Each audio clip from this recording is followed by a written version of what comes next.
Grammar. ठीक, हिंदी में इसको क्या कहते हैं? व्याकरण। इतना तो पता ही होगा। अब इसमें आप लोग को पढ़ाएंगे टेंस। क्या पढ़ाएंगे? आप लोग को पता होगा कि टेंस कितने वर्ड होते हैं? 3 प्रकार। पहला प्रेजेंट टेंस, दूसरा पास्ट टेंस, तीसरा फ्यूचर। ये 3 प्रकार के टेंस होते हैं। इसको हिंदी में क्या कहते हैं? वर्तमान। ठीक, इसको क्या कहते हैं? भूत। इसको क्या कहते हैं? भविष्य नहीं होता, इसको हिंदी में भविष्य बोलते हैं। क्या बोलते हैं?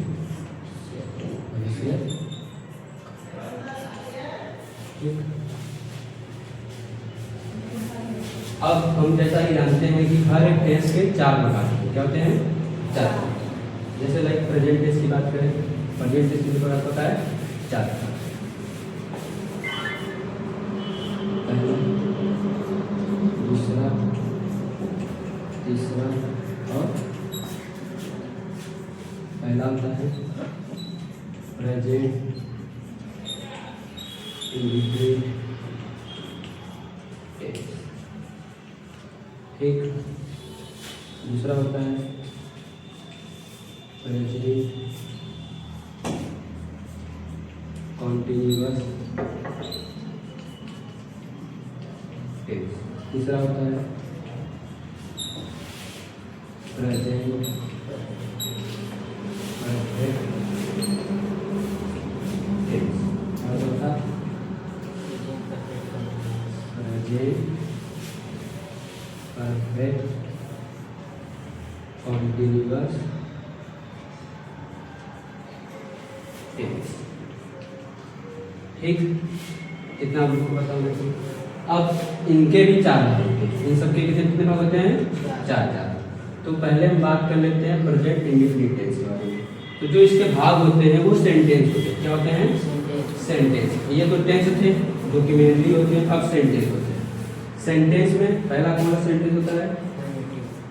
जिसको कहते हैं अफर्मेटिव। क्या कहते हैं? अफर्मेटिव। अफर्मेटिव सेंटेंस है ना, अफर्मेटिव सेंटेंस। दूसरा नेगेटिव सेंटेंस।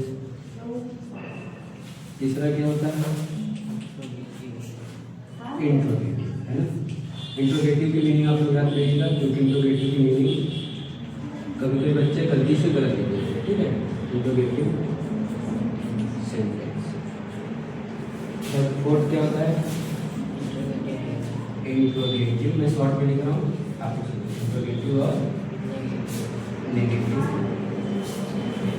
सेंटेंस। ठीक, अब हमें एक एक एग्जाम्पल देखेंगे। लाइक हम प्रेजेंट इंडिफिनिट टेंस की बात कर रहे हैं, अगर हिंदी में इसको देखा जाए तो हिंदी में हर एक टेंस का पहचान होता है। क्या होता है? पहचान। तो इसको पहचानेंगे कैसे?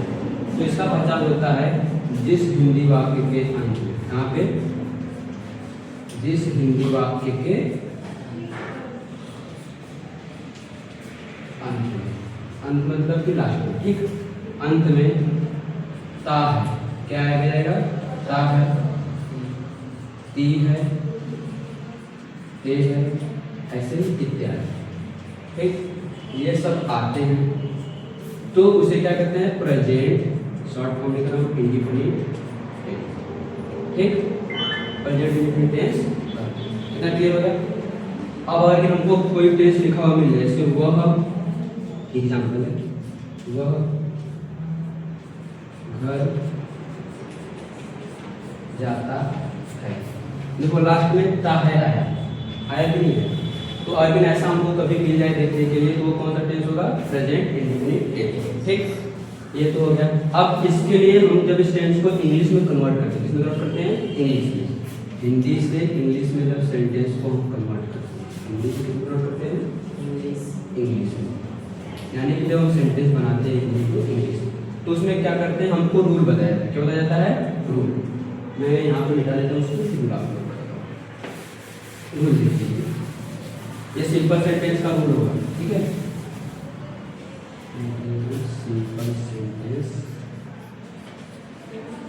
या अफर्मेटिव सेंटेंस, एक उसका रूल क्या होता है, स्ट्रक्चर लिखते हैं। स्ट्रक्चर मतलब होता है बनाने की विधि, किस तरीके से उसको क्या कर सकते हैं, बना सकते हैं इंग्लिश में, ठीक।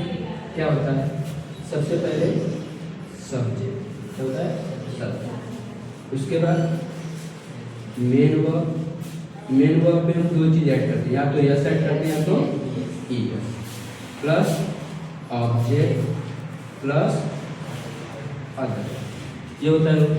अब बात आती है कि यस और यस किसके साथ लगाते हैं, ठीक है। तो जब सब्जेक्ट, क्या चीज, सब्जेक्ट, सब्जेक्ट को हिंदी में क्या कहते हैं, कर्ता कहते हैं, कर्ता।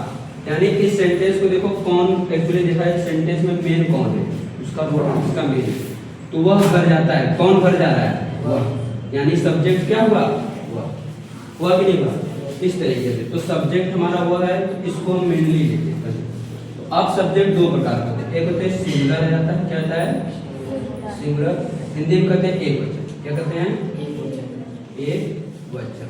एक वचन सब्जेक्ट में क्या क्या आता है, जैसे ही हो गया, सी हो गया, ठीक, इट हो गया, और किसी का क्या जाएगा,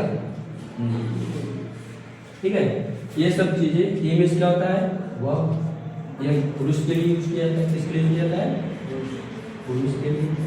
सी में भी क्या होता है, वह, ये किसके लिए यूज किया जाता है, स्त्री के लिए यूज किया जाता है। इट किसी निर्जीव वस्तु के लिए यूज करते हैं, और आप नाम तो जानते हैं, किसी का भी नाम, ठीक। वैसे ही आप हम देख लेते हैं प्लूरल क्या होता है। प्लूरल में हम कहते हैं बहुवचन, क्या कहते हैं, बहुवचन। यानी सब्जेक्ट क्या होगा, बहुवचन, सब्जेक्ट कैसा होगा, बहुवचन। बहुवचन में हम लोग जानते हैं यू, वी, दे और आई। यू को हिंदी में क्या कहते हैं, तुम, वी को क्या कहते हैं, हम, जे को क्या कहते हैं, वे, और आई को मैं। एक्चुअली आई देखा जाए तो आई प्लूरल नहीं होता है, लेकिन यहाँ पे हम इस सेंटेंस में इसको प्लूरल लेंगे, ठीक है। आई को क्या लेंगे, प्लूरल लेंगे, तभी हमारा सेंटेंस बनेगा। अब क्या करना है, रूल कहता है कि जो इट और नेम है, ये एक वचन है, इन्हीं के साथ हम यस और यस भी क्या करते हैं, लगाते हैं, ठीक। हम आगे आप लोग को कब बता देंगे कि यस किसके साथ लगता है और यस के साथ लगता है। फिलहाल अब देखते हैं कि वह घर क्या करता है, जाता है, वह। अब देखेंगे कि वो प्लूरल सब्जेक्ट है या सिंगुलर। तो वह देखो, वह किस में आता है, सिंगुलर में आता है। अब इसमें लड़की है या लड़का भी देख ले तो वह घर जाता है, लड़का है, लड़की, लड़का। लड़का के लिए क्या लगाएंगे, ही। लड़की के, लड़की होती है क्या लगाते हैं, सी। तो वह की मीनिंग क्या हो जाएगी, यहाँ पे बना दें, ठीक है। वह की मीनिंग ही। हमने रूल देखा, पहले रूल में हमको क्या बनाना है, सब्जेक्ट, सब्जेक्ट का हमने क्या बना दिया, ही। उसके बाद मेन वर्ब, मेन वर्ब कौन सा काम कर रहा है लड़का, जाने का, कौन सा काम कर रहा है, जाने का। जाने का इंग्लिश क्या होता है, गो। गो में हमको क्या ऐड करना है, यस या ईएस, क्योंकि ये सिंगुलर है तो हमको बोला है सिंगुलर के साथ यस लगाना है। तो गो के साथ जब कभी लास्ट में, कभी किसी वर्ब के लास्ट में ओ आए, एक्स आए, या फिर डबल एक्स आ जाए, या फिर सी एच आ जाए, तो इन सब के साथ मेनली हम ईएस को ऐड करते हैं, क्या ऐड करते हैं, ठीक।